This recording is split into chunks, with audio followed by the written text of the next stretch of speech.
Happy anniversary Mina. আরে রাজু, তোমার বিবাহ বার্ষিকী পরে পালন করো, তাড়াতাড়ি চলো, তোমাকে যুদ্ধে যেতে হবে। ওপর থেকে নির্দেশ আছে, এখনই ডিউটিতে চলো। আরে আজকের দিনটাও রাজুকে পাশে পেলাম না, অনেকদিন পরে মিনার পেটে বাচ্চা আছে। আরে ওই তো টেলিফোন, রাজুকে সুসংবাদটা দিই। আরে কি বলো মিনা, সত্যি আমি বাবা হতে যাচ্ছি। কিছুদিন পরে মিনার বাচ্চা হয়ে যায়। আরে কি বলো, আমাদের বাচ্চা হয়েছে, এখন তো আমরা একটা সুখী পরিবার হয়ে যাব।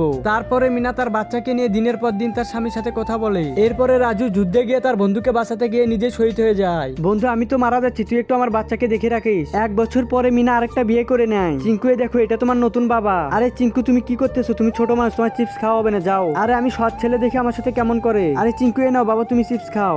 আমি তো বল দিয়ে মজা করে খেলবো। আরে চিঙ্কু, তুই এটা কি করলি? আর একটু হলে আমাকে লেগে যেত, তোকে তো আজকে ছাড়বো না। আরে আরে এটা কি করতেছো? ও তো ছোট মানুষ, ওকে মারছো কেন? শেষে কি হলো তা দেখার আগে সবাই তো দেখি নষ্ট গান বাজনার ভিডিওতে লাইক শেয়ার করে। আজকে দেখবো আল্লাহকে ভালোবেসে কে কে ভিডিওতে একটি লাইক দিয়ে চ্যানেলটিকে সাবস্ক্রাইব করে দেয়। ছবিটি মন থেকে ভালো লাগলে একটি লাইক আর একটি সাবস্ক্রাইব করে দিও। অনেক হয়েছে, এখন তোর সময় শেষ। আমি চলে এসেছি। আরে রাজু, তুমি এখনো বেঁচে আছো কিভাবে? এই দেখো তোমার ছেলে।